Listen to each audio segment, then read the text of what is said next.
para hacerlo. Además, quienes no han tenido todas las posibilidades para hacer la educación virtual son los estudiantes, lamentablemente, en el país, y hay un impacto tremendo. Vamos a conversar de ese tema, del tema de la educación, con León Trachtenberg, especialista en educación. ¿Cómo está, señor Trachtenberg? Muy buenas tardes. ¿Qué tal? Muy buenas tardes, ¿cómo están? Bueno, a razón de la censura al ministro de Educación, sí me gustaría preguntarle cuál es la situación actual de la educación en el Perú, que fue declarada además en emergencia, y entendemos que hay varios estudios, entre ellos los del Banco Mundial, que hablan de un impacto tremendo de la pandemia sobre la calidad educativa. Pero, ¿dónde estamos en este momento? Mira, Omar, lo que ocurre es que en los últimos 60 años hemos tenido 55 ministros de educación, más o menos uno por año.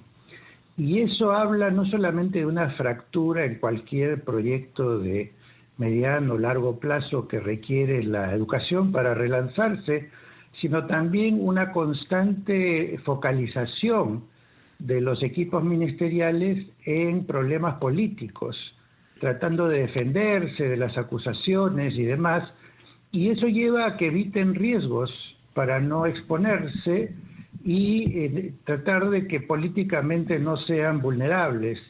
Y eso lo que hace es convertir el Ministerio de Educación en un ministerio muy conservador, es decir, que mantiene los mismos paradigmas desde 50 años, con algunos cambios cosméticos nada más, pero que en esencia no marca mayor diferencia entre la educación de hoy y la que teníamos hace 50 o 60 años atrás.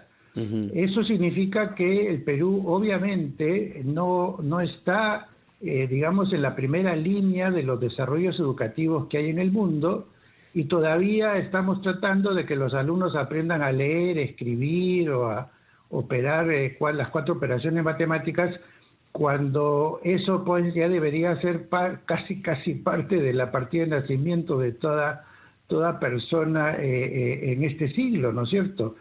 Entonces, mientras no haya algún tipo de acuerdo político para que la educación se convierta en un proyecto nacional de largo plazo, vamos a seguir dando vueltas en trompo a los mismos problemas de siempre, ¿no? Y ese conservadurismo que usted menciona, señor Trachtenberg, es lo que ha limitado, lo que ha complicado que se tomen medidas rápidas, por ejemplo, para que los chicos vuelvan a clases semipresenciales de manera mucho más acelerada. Revisando la data, realmente es preocupante. En Perú tenemos que a principios de diciembre solo el 10.48% de los chicos han retornado a clases semipresenciales, frente a un 94% en Argentina, 99% en Bolivia, 66% en México.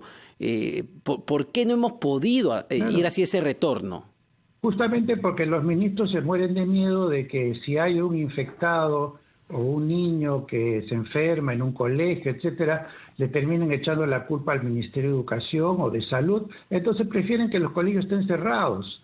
Es decir, no dan la pelea por la presencialidad, no dan la pelea por convencer a la opinión pública de que los alumnos pueden ir al colegio sin ninguna diferencia con respecto a cualquier otro lugar al que pudieran asistir, pero atendiendo de esa manera una necesidad vital, que es el encuentro humano entre personas en el local escolar a cargo de un maestro, y creando este espacio alternativo al hogar, que por lindo que sea el hogar, por buena que sea la vida familiar, etcétera, es un núcleo muy, muy reducido para todo el mundo de experiencias que necesita un niño, y que incluye el contacto con otros, la interacción con otros, el trabajo con otros adultos, la exploración de otros ambientes y las vivencias propias de un grupo de pares, cosa que ninguno de ellos puede hacer en su hogar, ¿no es cierto? Entonces hay toda una vivencia humana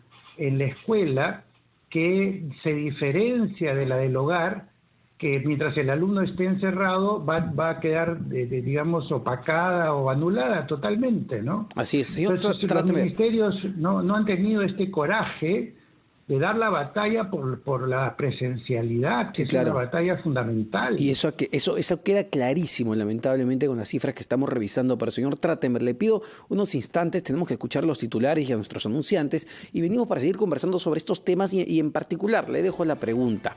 El ministro Carlos Gallardo, su censura, ¿fue una medida correcta de parte del Parlamento? Me contesta después de la pausa.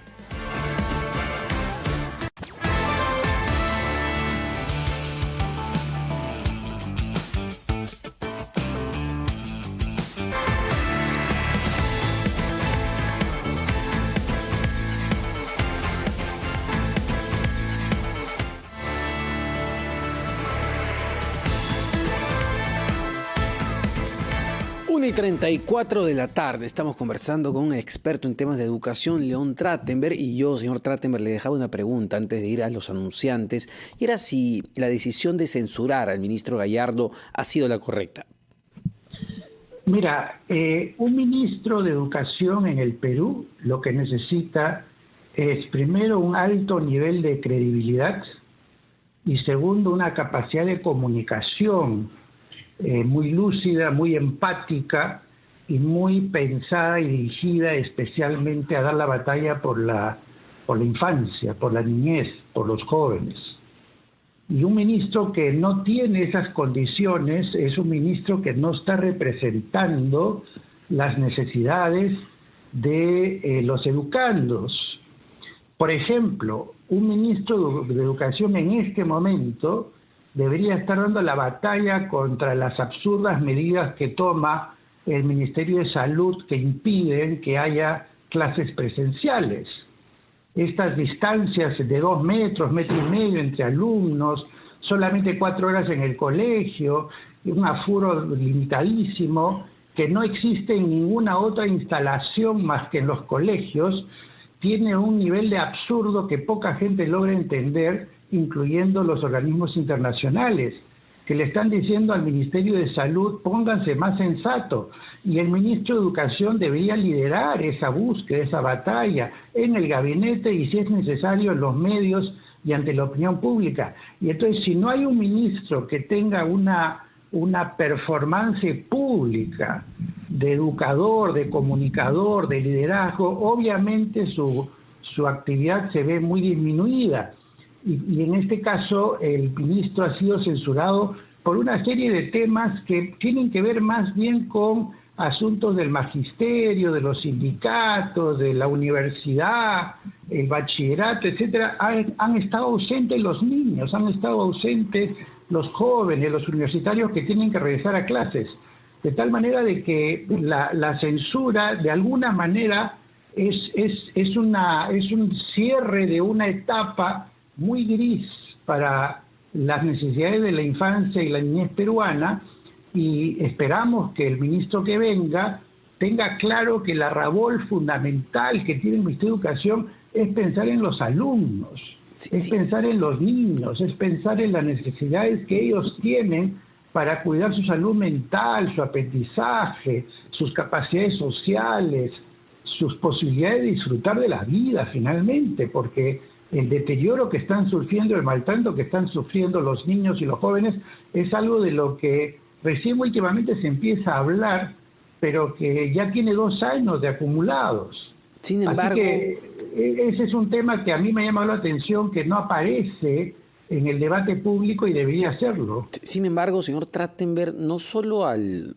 hasta ahora ministro Gallardo, sino al propio presidente de la República, que es profesor, no parece muy preocupado por la vuelta a clases de los chicos de manera acelerada. Todo lo contrario, la preocupación que hemos escuchado del ministro Gallardo, y cuando ni bien asumió el presidente Pedro Castillo, era de oficializar a su sindicato, al FENATE, y en la conferencia de prensa que dio el ministro Gallardo el otro día, en pelearse con el SUTEP. Justamente a eso voy, que lo que se necesita en el Perú es un ministro que tenga en la cabeza mañana, tarde y noche a los niños. Y claro, es importante considerar a los maestros, porque los maestros son los facilitadores para el mundo de los aprendizajes de los niños, para cuidarlos, acogerlos, permitir que desarrollen la plenitud de sus capacidades. Pero el centro de la educación, la razón de ser del sistema educativo no es darle trabajo a los profesores. La razón de ser del sistema educativo es darle a los alumnos, a los niños jóvenes del Perú, la posibilidad de cultivar y crecer en sus potenciales y en sus capacidades de aprender y disfrutar de su niñez y de su adolescencia. Entonces yo puedo entender que uno se preocupe por los maestros porque son los protagonistas de esta interacción con los niños, pero la razón de ser del sistema educativo son los alumnos. Y en esa línea, ¿qué perfil debe tener el nuevo ministro o ministra de Educación? Bueno, lo primero que, como dije, debiera ser una persona que tiene credibilidad, que tiene en su experiencia personal vivencias de innovación, vivencias de capacidad de delegar autoridad y poder a los demás, porque lo que se necesita en el sistema educativo, que tiene más de 100.000 instituciones educativas, es aceptar que cada una de ellas tiene una inteligencia mayor respecto a lo que ocurre en su institución que el Ministerio de Educación. Es decir, no se puede comparar lo que un director, los profesores y los alumnos de un colegio en particular saben de su propia realidad con lo que el Ministerio de Educación de manera genérica conceptualiza como si fuera un solo universo, como si todos los niños fueran iguales y todos los maestros fueran iguales y todos los colegios fueran iguales. Entonces tiene que haber un respeto a las particularidades de cada institución educativa, para lo cual requieren autonomía para adecuar las posibilidades educativas a las características propias de cada comunidad, de cada colectividad, de los alumnos, de los padres, del medio ambiente, de los maestros. Es decir, esta apuesta por la autonomía que facilita la innovación y facilita la adecuación de los colegios a las realidades particulares de cada alumno debiera ser una de las tareas, una de las ideas fundamentales para el nuevo ministro de Educación. Y la otra, por supuesto, reconocer que así como hay derechos humanos, hay derechos del alumnado, por decirlo. Todo alumno peruano cuando nace debiera tener en esta época el derecho al acceso gratuito a Internet y al menos a una laptop.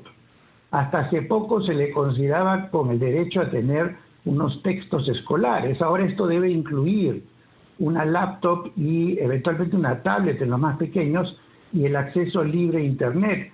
Y hay que dar la pelea, es decir, si uno no se pone en primera fila, mueve las cosas, habla al público, habla en los medios, habla a los gabinetes, insistiendo en estas cosas, entonces van a quedar en la periferia, van a quedar fuera del interés público. No es posible que hayan pasado 2 años y nuestros niños rurales todavía no tengan acceso a Internet o que no tengan acceso a una comunicación telefónica fluida y que no tengan los materiales que necesitan para poder trabajar junto con la radio y televisión que transmiten los programas, que no tengan las laptops, que hayan demorado una eternidad las que sí llegaron en ser entregadas a los alumnos. No es posible que en el Perú, pudiendo haber vacunado a todos los maestros en el mes de mayo, se haya tenido que esperar hasta octubre.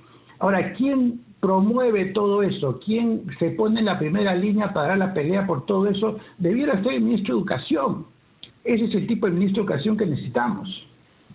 Perfecto, muchísimas gracias, señor León Trachtenberg, especialista en temas de educación, sobre la realidad que enfrenta este sector y el impacto que esto tiene no solo sobre los niños, no sobre los estudiantes, sino sobre el país en general, porque cuando hablamos de educación hablamos de nuestro futuro.